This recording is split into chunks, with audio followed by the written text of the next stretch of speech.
मराठीत चालेल. सगळ्यात दुःखदायक आज घटना आहे की हिंदू हृदय सम्राट शिवसेना प्रमुख माननीय बाळासाहेब ठाकरे यांनी वक्फ कायदा रद्द करा अशी त्यांची इच्छा होती, तशी त्यांची घोषणा होती.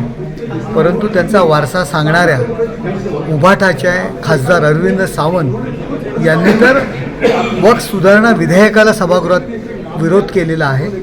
केवळ विशिष्ट समाजाची मतं मिळवण्याकरता स्वतःला हिंदुत्ववादी पक्ष समजणारे उद्धव बाळासाहेब ठाकरे, आपण याचं उत्तर द्या की ही भूमिका आपण अचानक बदलली कशी? हिंदुत्वासाठी का मुस्लिम समाजाची मतं मिळवण्याकरता? महाराष्ट्रातील जनता आणि शिवसैनिक नक्कीच आपला निषेध करणार.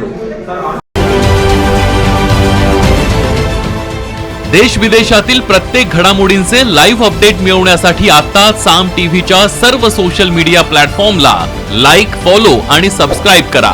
तसंच सर्व नोटिफिकेशनसाठी बेल आयकॉन प्रेस करायला विसरू नका.